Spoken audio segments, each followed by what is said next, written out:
Hey everyone, it's Raghu, and I am back with Philip Goldberg. Phil is a longtime friend, and Phil, but we haven't talked in quite a while. And the American Veda book is a standard, I think, these days for many, many people wanting to get into Hindu practice of any kind. How are you, Phil, and welcome. Well, thank you, Raghu. I am well. I think since the last time we spoke, I moved to the East Coast. Oh, oh, really? Where are you? Western Massachusetts, Oh, in the Berkshires. yeah, near many of my friends, some of who you know. Some of whom I would probably know. Yeah. Yeah. Well, right behind you, we can see Strategically placed. Yes, Karmic Relief, Phil's book, which a subject that highly interests me and many people, I'm assuming, as well. And why don't you talk about how it? I know this is something you've been thinking about for a long time, but why don't you tell the story a little bit about how it came to be? Yeah, well, like you and probably good percentage of your listeners, I got turned on to Eastern philosophies and related practices and teachers back in the late 60s. And the first exposure were books, in those pre-internet days. Yeah. And so I was reading whatever people lent me because I didn't have the money to buy the book. so I was reading, Alan Watts and Aldous Huxley and autobiography of a Yogi and things like that, and all of mostly Vedanta philosophy, Zen books about Zen, and in that context, everything resonated with me for whatever karmic reasons, and I couldn't get enough of it. And karma was, one of those concepts that were sort of built into the fabric of those traditions. And I remember it giving me trouble because, I was thinking, really? Cause and effect, everything, has an equal and opposite reaction, all that. And I looked, it was Vietnam War was going on, life was crazy, and you thought, this scoundrels, not getting what's coming to them and good people suffering. Is there really some, this concept of cosmic justice? So, I was a rational enough guy to question it for a long time. And eventually I said, well, it's unprovable in a sense, but it seems to fit with everything else I've come to intuit. And so I'll give it the benefit of the doubt, and concluded that if you can't prove it scientifically or rationally, and you can't always prove it in the context of your own experience, I'll give it the benefit of the doubt, because when I think about karma, I do the right thing more often. It's like, that's our Judeo-Christian kind of. Maybe so. It's the I'm more likely to think what the consequences of my actions will be if I say, well, maybe if there's karma, then if I do X, better outcome probably than if I do Y. Yeah. So that was my history with it. And then over the years, and when I wrote American Veda, which is now 15 years old, one of the signs to me of the growing assimilation of Eastern spiritual teachings into American culture was the use of terms like karma. People were using it like they were using guru and mantra and, yoga. Devotion. And I thought, well, that's a sign. And I mentioned that in the book. And then in the ensuing years, it just was more and more and more obvious. I would hear it on sports reports. I would hear it in the news. I saw it on sitcoms. It would show up on ads, TV commercials, T-shirts, billboards. I said, Music, this, which you did quote the book. Yeah, a lot of different songs with karma in the title, for sure. Yeah, and then Taylor Swift recorded one. Yeah. And I said, okay, that's it. Yeah. There's a sign. Some of us go back to John Lennon's Instant Karma. Yeah. But that was a long time ago. And you could say, but since then, Willie Nelson, Alicia Keys, and then Taylor Swift and many others, artists you may never have heard of us. I certainly didn't. Rap artists and so forth. So I said, well, this is part of the fabric of the culture now. Maybe I should write a book because the use of it kind of made sense, but often it was misused or misconstrued or oversimplified. And so I said, you're generous. Maybe I should often. write a book. Right. That's generous often.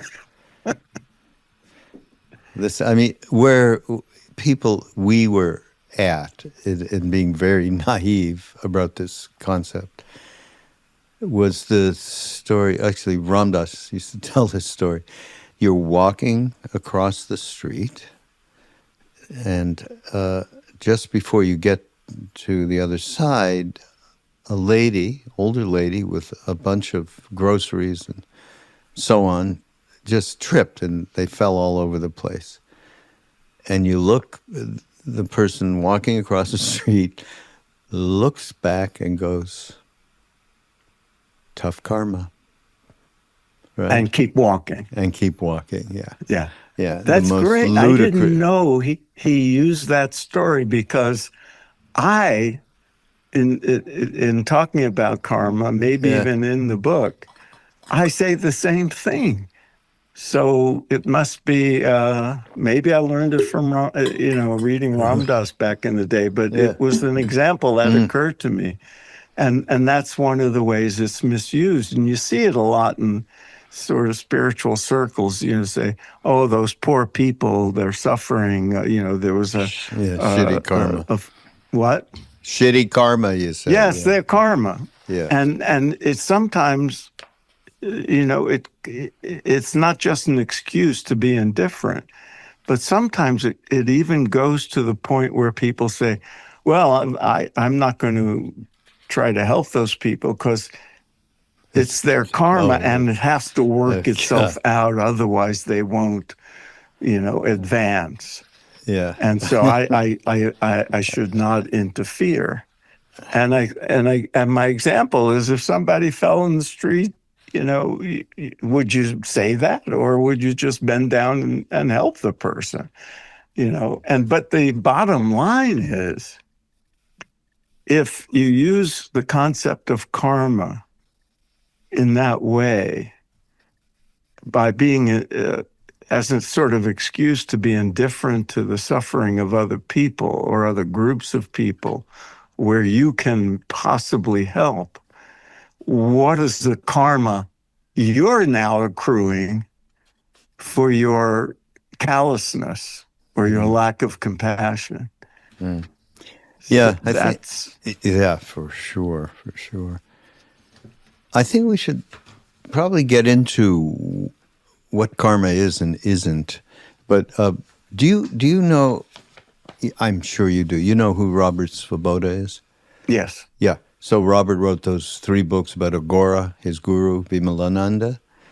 So I copied down a long time ago. I just happened to find it.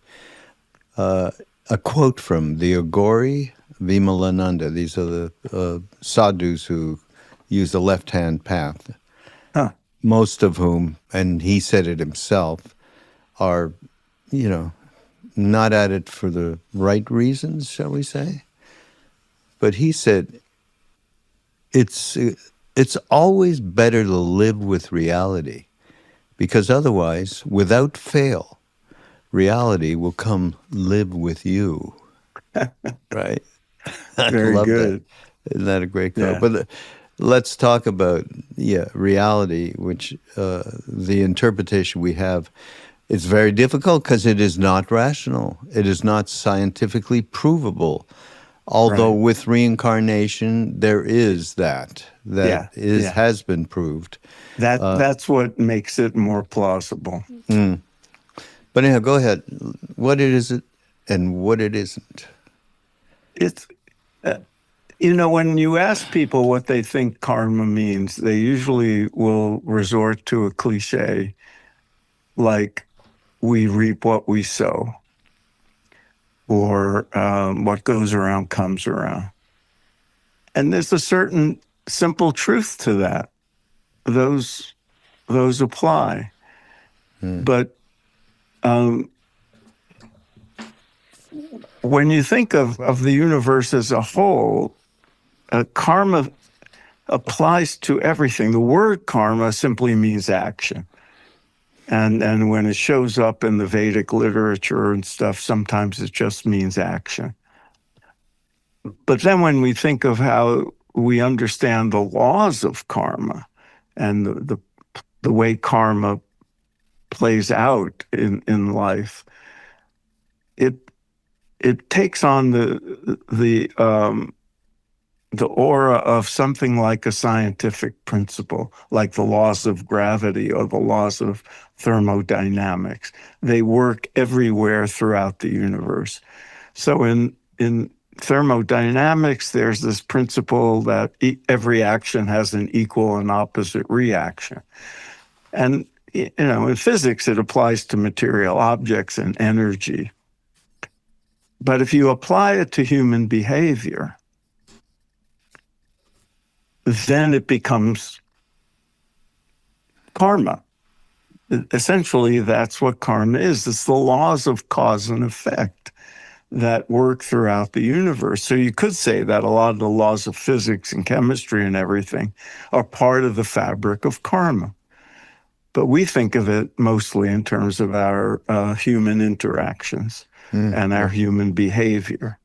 And there, things get complicated. But the implication is that everything that we do, and not just everything we do, but everything we say, everything we think, every intention we have, it all gets out there. It all transmits and, has an effect on different people, different objects in the universe, and somehow comes back to us at some undefinable, indeterminate time. It will reverberate back to us like the ripples in a pond when you drop a stone in.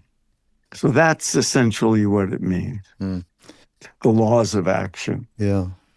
You say, but karma makes sense only if we are never separated. I thought, I like that point. And are, in fact, inexorably and irrevocably connected in a beginningless and endless chain of being. That this assumed linkage is not seen, heard, or felt by ordinary means doesn't disprove it any more than electrons can be declared non-existence because our unaided eyes can't see them. And I love this quote you put in, Phil. Richard Feynman, who's a Richard Feynman, Feynman, yeah, the legendary physicist. Yeah, he said, "This is the best interpretation of karma in a few sentences. The world is a dynamic mess of jiggling things. Those jiggles are all connected, and the jiggles from every jiggler in turn jiggles other jiggling things. Interconnectedness not only among objects in close proximity and ecologically linked life forms, but among subatomic entities separated by incomprehensibly vast distances, what is known as quantum entanglement, and Einstein referred to it as spooky action at a distance. Is now a scientific given. I like the the jiggles are all kidding. Yeah, the jiggles are all kidding. Feynman was a real character, so you can hear him using the term jiggling. But that was my attempt to say we can't scientifically prove karma, but what science has taught us in the current era of quantum physics points in that direction, or it makes it more plausible, because it's unequivocal that everything is connected and stuff happens experimentally. This spooky action at a difference refers to the sort of non-local phenomena of something that happens to an electron affecting a related electron like light years away, and this is proven physics. So, and we all know we're all interconnected, but the connection goes deeper and further than we even imagine. Yeah. You mentioned a very big subject that people are investigating more and more, that consciousness exists independent of the human body. There's what's the name of the guy that wrote those books about the Vatican and the mystery around them? God, I can't remember his name. But he wrote the novelist? Yeah. Dan Brown? Dan Brown. Thank you so much. It gets difficult. What did he say about it? He wrote a book, The Secret of Secrets. I went to India last October, and Krishna Das was doing his thing. We were hanging out, and my partner and I. And so it was pretty amazing. But this book, which was like the other books that Dan had written, mystery kind of things, was all about consciousness and how it exists, and it's, just everything about it. I thought, wow, this guy's what? He's one of the most famous authors and successful, that he would investigate this in a way. And so the things that he quoted about consciousness were from eminent people, real people. So it was like a mix there. But look, the reality... That is fascinating, because I'm aware of what philosophers and neuroscientists and so forth are finding or speculating about the nature of consciousness. And I have friends involved in that work who are academics, and they fill me in. And for the most part, most of that world is still operating under the sort of materialistic assumption that consciousness is just a phenomenon of brain activity. Yeah.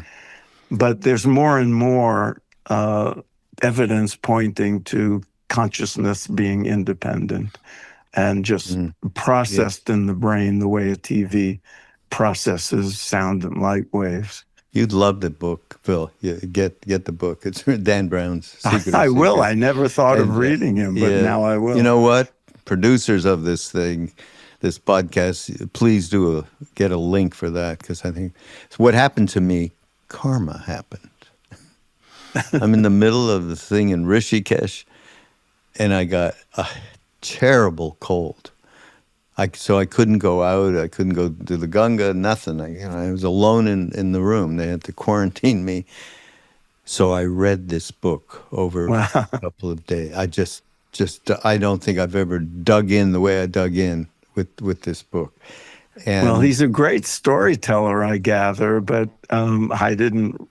And I thought all the philosophical stuff in his work was mostly just sort of speculative fiction. But no, in okay, this, yeah, no, in this okay, case. So anyhow, it happened, and I got this wonderful contemplation around consciousness through this book, aside from being entertained, and very good karma, I'm thinking. very good. You are having the good karma. Yeah, but more of the same rationality BS, that because we're human and that's what we got, until something else happens. Now, of course, the advent of the psychedelic revolution that we're in right now, and a lot of people experimenting, even if it could be for dealing with addiction or death and dying or PTSD. Something happens that does tune everyone into the reality of interconnectedness. No, and Yeah, and that's part of the research on consciousness now. In fact, I've been listening to an interview with what's his name, Michael Pollan. oh, Michael, yes, yes, yes, And in the New he's York got a book Times. out now about Yeah. research on consciousness.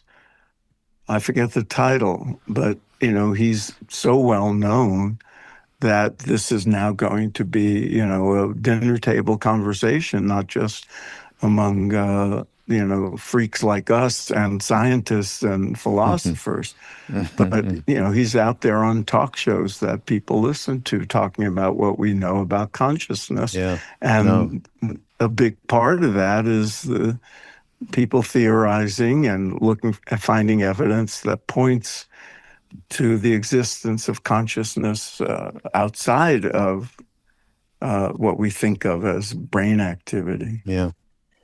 Yeah. Another way, which you point out, to look at the reality of the different things that come to us in life. Some are very pleasant and some are not, and suffering is ensued. And how, and this is something, someone says to me, look, you've been doing this for decades, spiritual work and all that. What have you gotten out of it, okay? You seem to be the same jerk that I knew, 30 years ago, Right. which is, again, a Ram Dass thing. Sure. He said, yeah, I met up with some of the people I used to work with at Harvard after I was Ram Dass. And they said, Dick, you seem like the same guy you were back then. And he said, and this is the real point, is, my reactivity, the schmooze have become much smaller. Schmooze. That's how he phrased it. But he said they become smaller. Yeah. They didn't go anywhere. Neurotic tendencies don't seem to get eradicated unless you become completely non-dual within yourself, et cetera, so how many beings are doing that? But the point more was that the reactivity goes down, but so that you can see that the suffering and the untoward stuff that happens in life, you see more of it is a way to grow. Just put it in the most simple words. Right. And you stop pushing it away. And that is, to me, a great karmic interactivity when you have that kind of purview. No?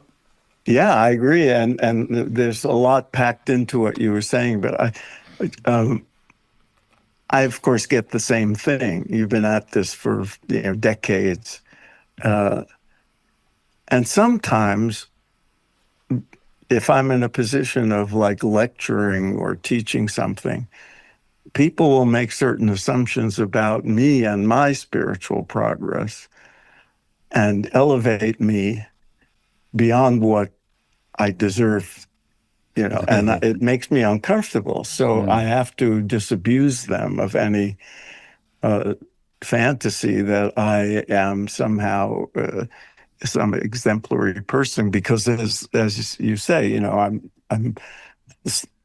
same schmooze. The neuroses are still there. But, and I often will, my way of saying it is, just ask my wife. She'll She'll tell straighten you out on that one. Yeah. Yeah, the spouse test. Mm.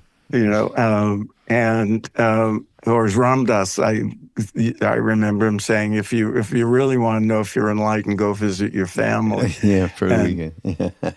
And but I experience the difficulties and the craziness and neuroses differently. I can laugh at them more easily. Mm. And the reactivity is an important point, because there's this passage in the Bhagavad Gita where the phrase is used that the yogis have equanimity in victory and defeat, pleasure and pain, gain and loss. And I remember as a young guy, a seeker, they saying, "Oh man, I want that. My life is such a mess." And it came as a shock to me that I read that as meaning there won't be loss or defeat or pain. No, all of the human stuff will still happen, but you'll experience it differently. You'll have a little more equanimity, a little more inner peace, gradually as things go by. And what I find is you recover faster.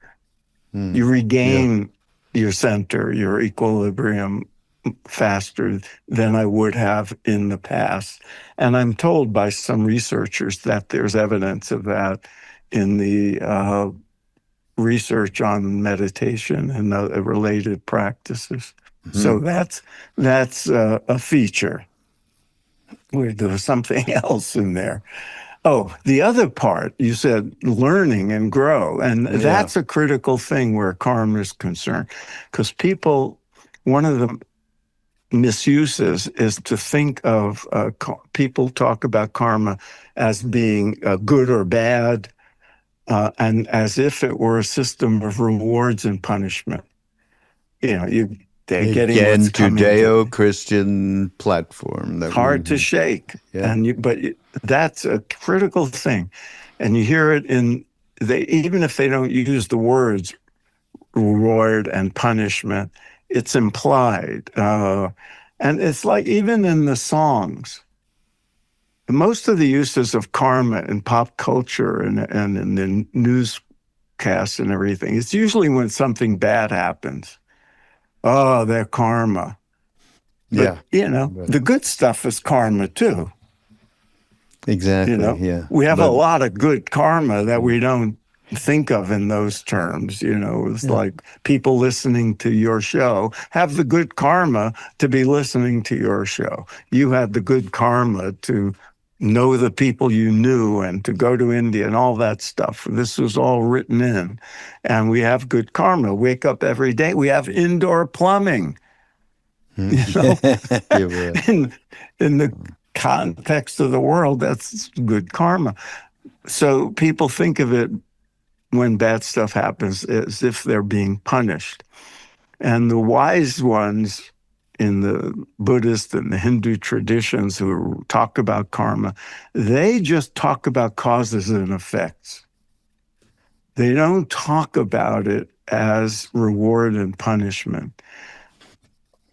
There are causes, things, you do things, you say things, you experience the effects of it, just the way the laws of nature operate in terms of cause and effect. We experience them as desirable or undesirable, as pleasant or unpleasant, but they're just causes and effects. And then if you take it the next step, in what one of the swamis I talked about, he used the term the evolutionary model of karma, that the system is an educational one, not a judicial one. It's not you're being punished. This is your sentence. It's here's your lesson plan. This is what you have to learn. And if you take it that way, things that happen as the stuff of your curriculum, what can I learn from this? Yeah. That's a better use of the understanding of karma. Yeah, absolutely. I'm just thinking about Ram Dass because I saw you pointed to, because we've been talking about suffering and pain and so on and so forth, how he had gone through a major transformation due to a stroke. And,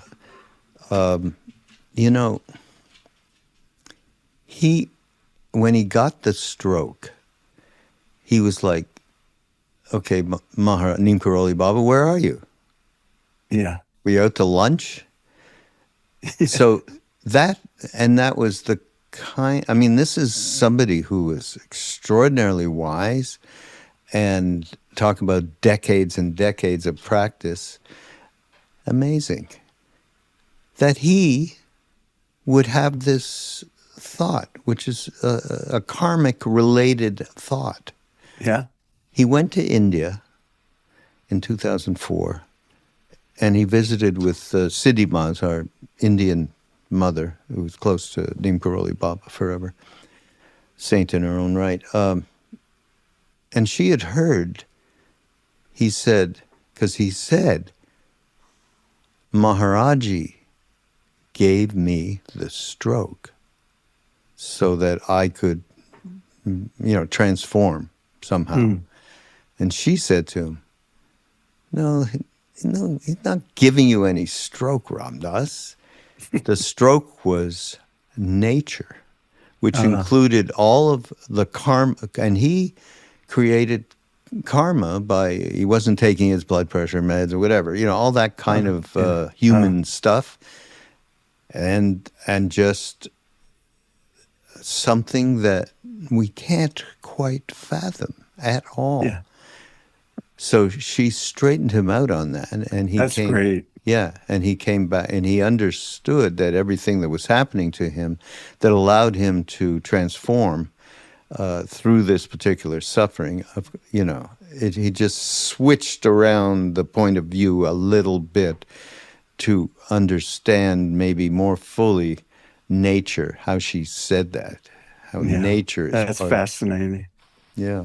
Yeah, and people do it in different ways, attributing it to God, attributing it to, and that's another thing. You use the word we can't fathom. And I use the word repeatedly, the word unfathomable repeatedly in the book, because that's in the translations of the Gita that I've read early on. That's the word that was used by Krishna in the Gita to say the course of karma is unfathomable, certainly to our feeble human minds. And that's a mistake people make. Like Ram Dass did. Guru Maharaji gave this to me. Or that it'll be like, your house was broken into. You must have been a thief in your past life. Yeah, right. That kind of simple. Or what did you do to someone so-and-so that made them lie to you now? You must have lied to somebody in the past. Looking at one-to-one correspondences and speculating as if there was one thing in the past that led to this event in the future. Life is way too complicated for that to be the case. Right, exactly. And so we're advised in the Gita and elsewhere to not put our attention in those kinds of speculative wastes of time. Doesn't matter, whether you were a thief in your past life. What's happening now? Your house was broken into. Deal with it. That's what matters now. Yeah.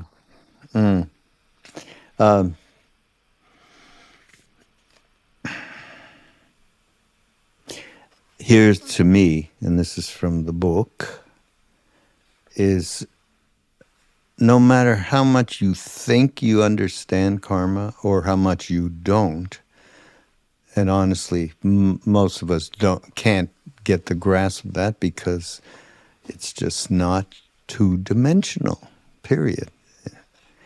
But certainly one way to, I mean, I think everybody can agree.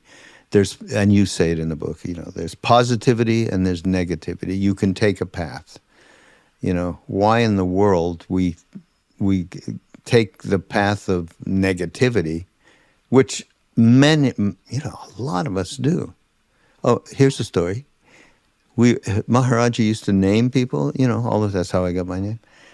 And there was, I'm not going to say names here because, but somebody was named, and I think you know her, but somebody was named Mirabai after the saint Mirabai. Mm-hmm. And which is just a wonderful name to have, actually. Yeah. To re-identify yourself, which is, I think, what was going on there a little bit, not that I know. She was with her husband in India, and when she got that name, it freaked him out because... He got freaked out by her name. By her name, because he knew the story. And when Mirabai, who was a great devotee of Krishna, started, becoming the saint that she ended up being, the husband, her 16th century husband or whatever, got very jealous. So much so, he poisoned her. He what? Poisoned. He poisoned her. Right. And because of her devotion to the Krishna, it was transformed to nectar, and nothing happened. But he was extremely distraught about what he had done. So this man had the same kind of reaction, the reaction was, am I that putz that did that? Is that my destiny now? He ran out of the ashram. Wow. And Maharaji said, so what's up there? And somebody said, well, you told this story that, his husband, he said, this is the beauty of Mandim Karoli Baba. Here's the big teaching. Why does he think like that? Why does he think like that? Yeah. Why do we think like that? Why do we just go to the most negative possible thing? And it's kind of alarm bells. Yeah. It's probably a survival mechanism, built into the fight flight response and all that. Right. It's looking, we have to be alert to dangers and maybe some survival mechanism that if you were too positive, you would not see the danger. I know. I see it inside myself. I have that kind of personality, so I just can laugh at it a little bit more easily than I used to. But the one thing we were talking that I brought up was about the one thing when, we can take good action and we can be negative, and that's just something that we all have to work with. But in the book, you talk about the most potent action one can undertake to move the karmic scorecard. Not so, I don't know if I like the scorecard idea because we're so into scorecards, in a favorable direction, is to serve others. Yeah. And that's in spade all across the board, in spade. I mean, serving. As soon as you, instead of the guy that walked across the street, looked at the lady whose groceries are all on the ground, tough karma, most people, I think, as you mentioned, would help that person up. Of course. And when they do that, when you actually take that action, you're moving your body, you're bending over, you're gathering, and you're saying hello to this person, you are not thinking about yourself at all, right? Exactly. And you feel really good. And it's not an ego trip necessarily. It's not like, oh, I feel really good having done that because it makes me look like a really good Samaritan, a good person, and I'm proud. No, it just feels good to be helpful. I, And that tells us something.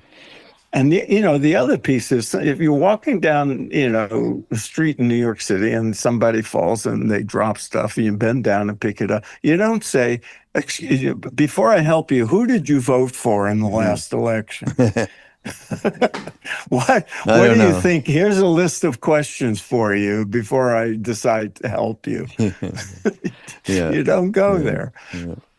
Although you might these days. And I know, and that's karma. I'm going to go to hell for saying that. But the reality to me is that when you actually, so you have, you're not even intending. I'm not going to go take some food and feed homeless people. That's an intention. And when you, do you know who Duncan Trussell is? He told me the most fantastic. Duncan Trussell's Duncan? Trussell. He's a very well-known podcaster. It's why Be Here Now Network exists, and Oh, it's our 10th anniversary actually. wow. Phil, yeah.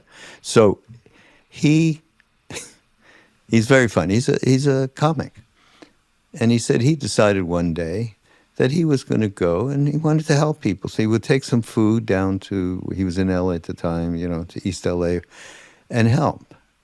And as he went and did that, every time he took something out of the bag, he saw himself in its full ego glory. I'm helping this. It shattered him. he went back. He had the exact opposite effect of somebody actually having a feeling of accomplishment in some Yeah. way without a lot of ego. He just got devastated by it. Yeah. But when something happens, a lot that happens all the time with everybody. Something may happen and you just do it. You're not even thinking Yeah. about. You're not thinking about who they voted for. Nothing. You just Right. absolutely act, and in that act, everything gets accomplished, as they say. And we've all had experiences like that. I think I write in the book, because I know I've talked about it elsewhere. People ask me to describe my deepest spiritual experiences, and for a while it would be like, oh, this happened on a meditation retreat, and I had this, experience inside.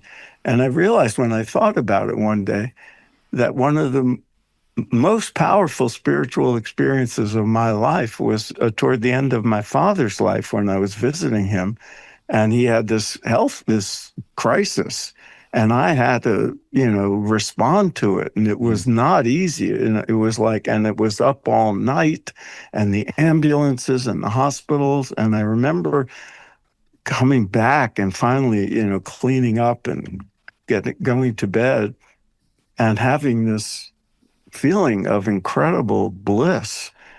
And Wow. I think, what is that about? Is it sleep deprivation?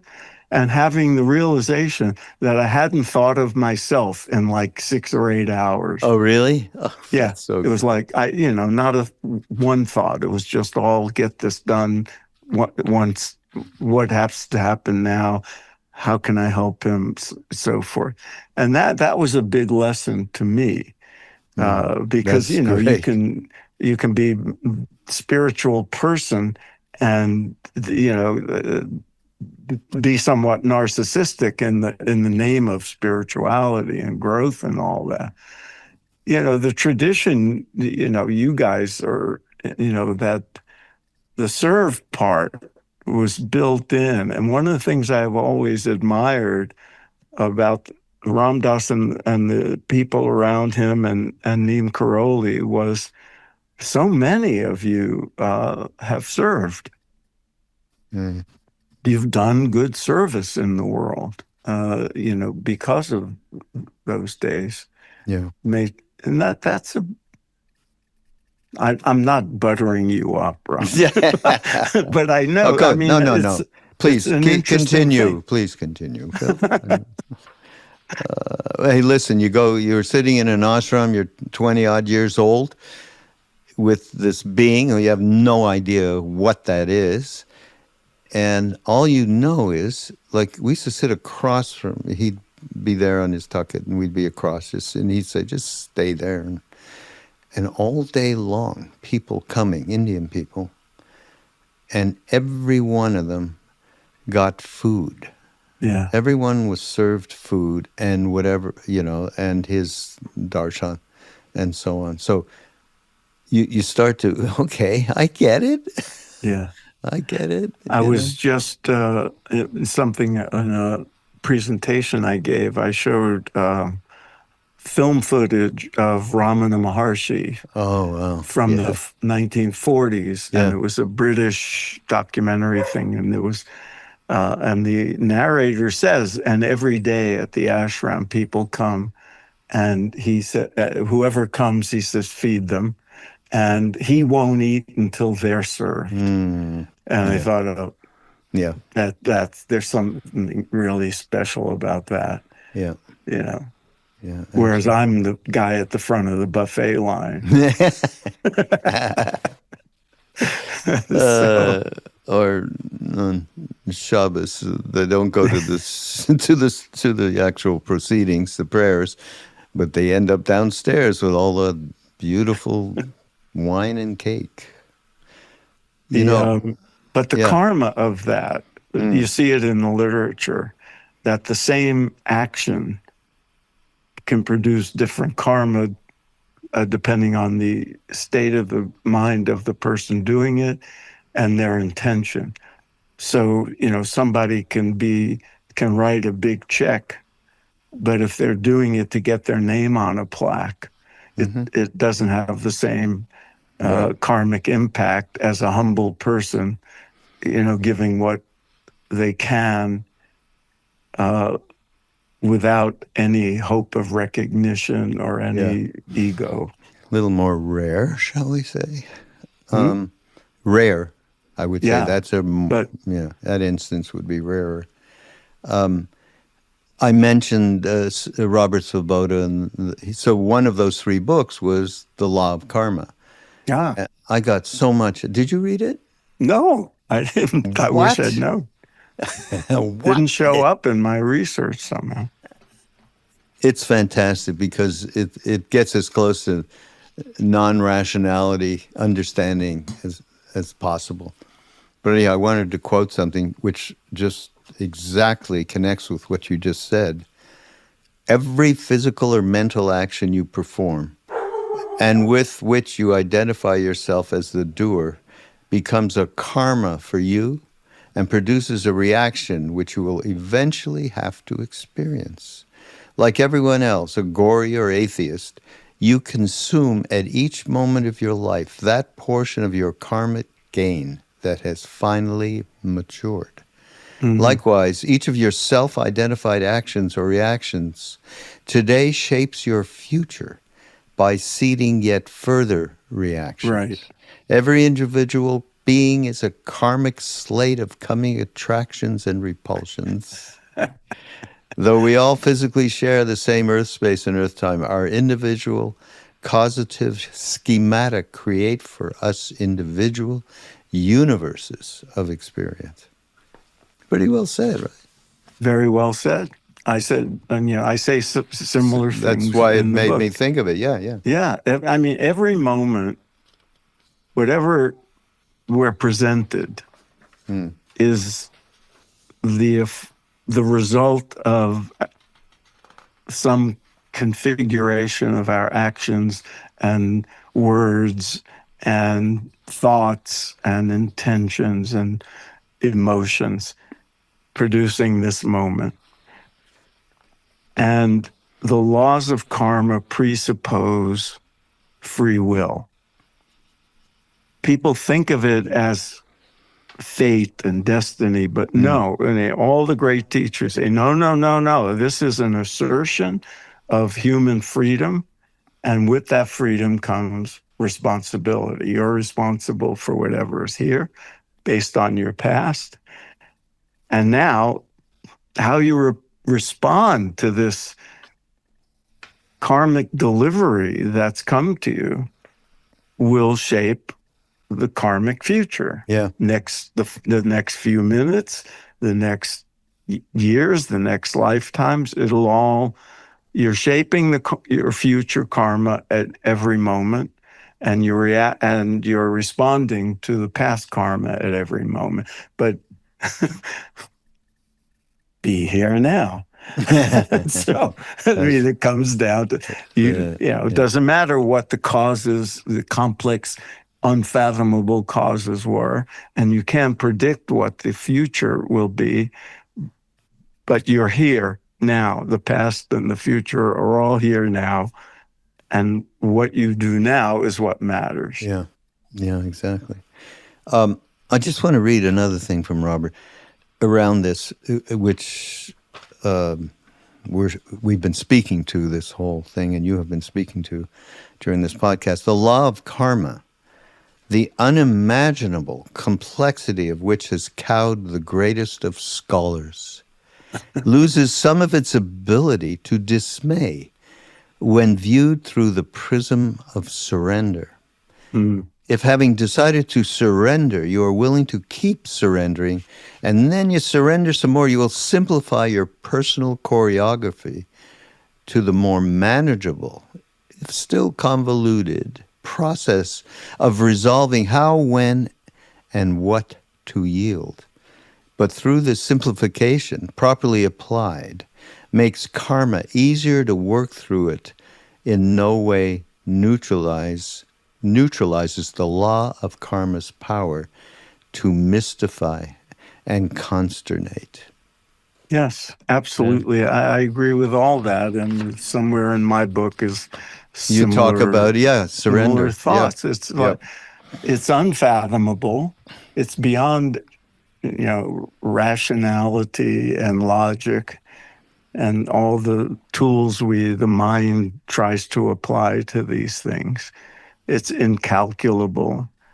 But once the delivery arrives, I use the term radical acceptance. Yeah, and we're going to talk about what is. That's another way of saying what Svoboda says is surrender. Yeah, and then you have the free will to respond in an effective way.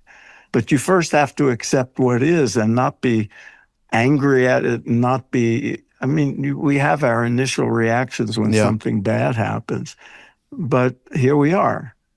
We can't wish it weren't here. We can't blame it on somebody else. We can't relive the past. We have to accept what it is, which doesn't mean we don't try to fix things. It doesn't mean we have to like it. It doesn't mean accept it. This is here. Right. Yeah, radical acceptance is a good phrase.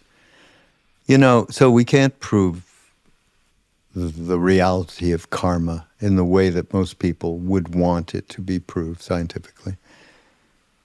But in relation to it, really, karma and reincarnation are part of one sort of philosophical package, if you would speak to it that way. Now, I've been doing a podcast for, we have the 10-year anniversary, so for 10 years. So, and I'm a pretty practical person, and, people probably can trust that down-to-earthness that I like to bring to all of these concepts. Let me say to you all, maybe I've said something like this before, and I'm going to tell you, not that you need to hear this, but we met. I have had a number of different experiences in India, particularly, because I've spent a lot of time there, of people who either remember their past lives or there's some story that confirms that that's a reality. Mm-hmm. And we got it directly through Maharaji. He had nothing to, he wasn't there in the moment, but we met a Baba in India who said, oh yeah, I used to travel with Neem Karoli Baba. He was known as Lakshman Das, which was one of his earlier names. And he told a story to somebody who was like a mentor to her, K.C. Tiwari, who was with Maharaj, probably one of the closest beings to Maharaji during that whole period of his life. And this story that this Baba told to Tiwari, and it was Krishnadas actually, that was Tiwari flipped out because Neem Karoli Baba had told him the exact same story. I used to hang out with this guy was a Moni Baba, and he did, I forget, it's the renewal that that these high yogis can do. They get new teeth and this, that, and the other. I mean, they use herbs and they stay inside solitary for a long period of time. This Baba did that and remembered that past life and so on. So all I'm trying to say is I am not thinking it's possible. I have been presented with it in fact form, okay, scientifically, so to speak. I mean, and there's so much literature on it that there's a lot of good evidence. And again, the details are details. But if you are at least open to the possibility of rebirth and reincarnation, that opens up the whole understanding of karma to be be more plausible. I quote, I think, or Sri Aurobindo in my book as saying, I didn't see that. It can't play out in one life.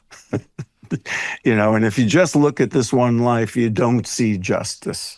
You don't see cosmic justice, especially in the era we're living in now. Don't get me started on that. But when you stretch it out and consider the long view of multiple lives, then it carries water. And there is some very good evidence that that's the case. There's more evidence for it all the time. If you need evidence, aside from the kind of experience you're referring to.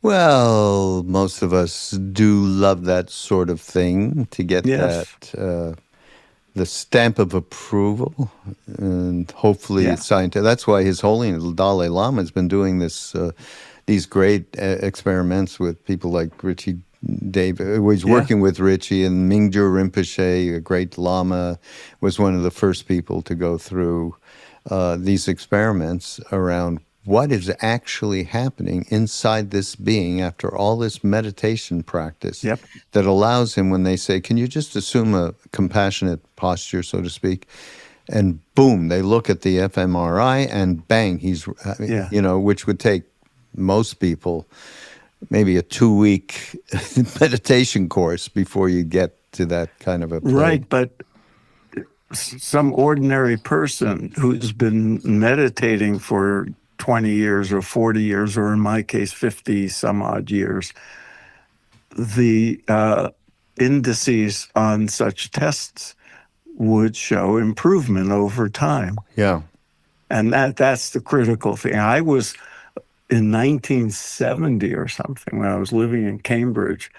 Remember Herbert Benson and his studies? I was a subject. Oh, really? In his first study, he was studying TM people, and I was hanging out, and I volunteered, and I have a memory of sitting there with him. He was then unknown, with a blood pressure cuff and EEG things coming out, and meditating in a cubicle at Harvard Medical School. And then his study came out, and it was a big deal. But when I think back, how crude it seemed, those measuring devices, compared to the brain imagery that's going on now and the sophistication, we've come a long way with our understanding. If you need the scientific imprimatur, on these things. Yeah, no, absolutely. Best to just get a nice little meditation practice going. That would be a good thing to do. And actually, you start to see these things inside yourself if you are, diligent enough to actually continue doing this kind of a thing. And that's a kind of bottom line with karma. It's, sadhana, regular practice.